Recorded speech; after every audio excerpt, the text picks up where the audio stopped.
দিল্লি ফাইলসে মিঠুন চক্রবর্তী আরেকটি national award confirm করতে যাচ্ছে। অবশ্যই তিনি দাদা সাহেব ফালকে পেয়ে গেছেন। ন্যাশনাল অ্যাওয়ার্ডটা তার কাছে এখন প্রায় খুবই সামান্য একটা বিষয়।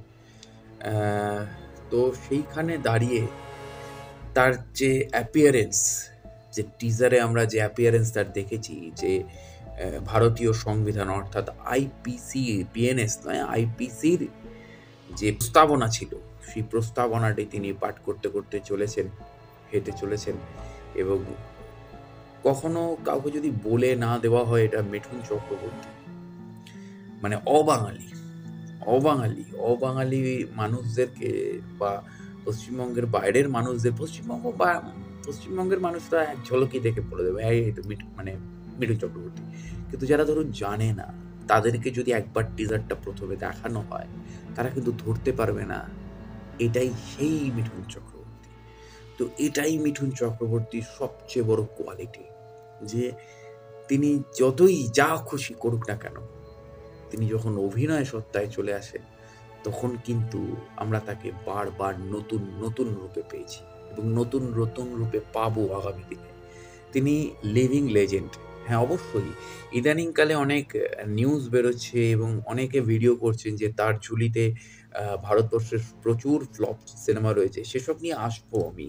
কেন হয়েছিল, কি কারণে হয়েছিল এবং কেন তাকে কোথা থেকে ওই জায়গাটায় আসতে হয়েছিল এবং তারপরে তার আরেকবার কিভাবে উঠে এলেন। এই পুরো একটা ইতিহাস রয়েছে, যে ইতিহাসটা অন্যরা ব্যাখ্যা করছে না। সেইগুলো নিয়ে আমি আসবো পরবর্তীকালে। কিন্তু এখন দিল্লি ফাইলস, দিল্লি ফাইলসের গল্প actually the Bengal chapter. Bengal চ্যাপ্টারের মধ্যে যেটা আমরা ডিরেক্টরের কাছ থেকে জানতে পেরেছি, বিবেক অগ্নিহোত্রী, যিনি বারবার বিতর্কিত প্রজেক্ট করে তিনি সংবাদ শিরোনামে থেকেছেন। তিনি কখনো বুদ্ধায়নের ট্রাফিক জ্যাম বানিয়েছিলেন আজ থেকে প্রায় 10 বছর আগে। বুদ্ধায়নের ট্রাফিক জ্যাম তার প্রথম সিনেমা প্রায় বলতে গেলে, বুদ্ধায়নের ট্রাফিক জ্যাম। এবং বুদ্ধায়নের ট্রাফিক জ্যাম নিয়ে রীতিমতো যাদবপুর ইউনিভার্সিটিতে তিনি প্রচুর বিতর্কের মুখোমুখি হয়েছিলেন। কেন হয়েছিলেন সেগুলো এখন আলোচনা সাপেক্ষের বিষয় নয়। এবং বুদ্ধায়নের ট্রাফিক জ্যামের পরেই তিনি তার প্রোডাকশনের নাম দিয়েছিলেন আই এম বুদ্ধা। তো এক্স্যাক্টলি তারপরে তিনি বারবার বিতর্কিত প্রজেক্ট করেছেন এবং কাশ্মীর ফাইলস, দ্য টাস্কেন্ট ফাইলস, যেখানে আমরা দেখেছিলাম যে লাল বাহাদুর শাস্ত্রী হত্যা রহস্য, লাল বাহাদুর শাস্ত্রীর টাস্কেন্টে নেতাজি সুভাষচন্দ্র বসুর সাথে দেখা হয়েছিল। বা কাশ্মীর ফাইলসে আমরা দেখেছিলাম যে কিভাবে কাশ্মীর থেকে পণ্ডিতদের, কাশ্মীরি পণ্ডিতদের এক রাতের নির্দেশে তাদেরকে কাশ্মীর থেকে বের করে দেওয়া হয়েছিল।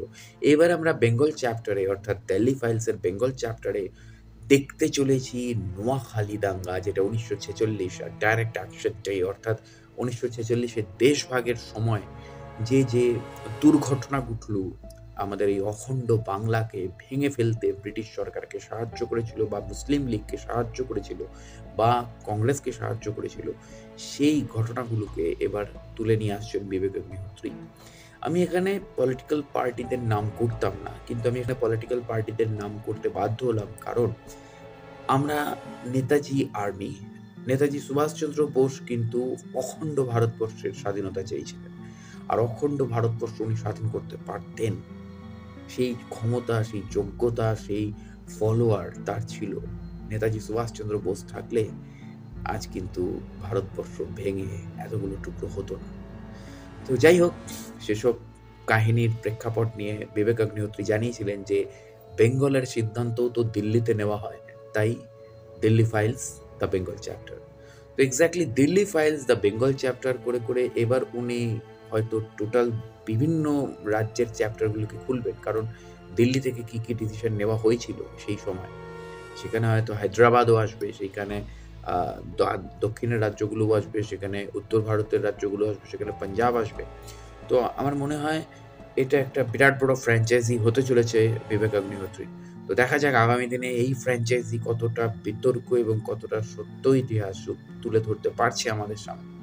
তো অবশ্যই সেদিকে চোখ থাকবে। আর অবশ্যই মিঠুন চক্রবর্তী, আর অবশ্যই শাশ্বতদার বা শাশ্বত চট্টোপাধ্যায় বা অপুদার যেন স্বর্ণযুগ চলছে, এই ছবিতেও শাশ্বত চট্টোপাধ্যায়কে আমরা দেখতে পাবো দিল্লি ফাইলসে।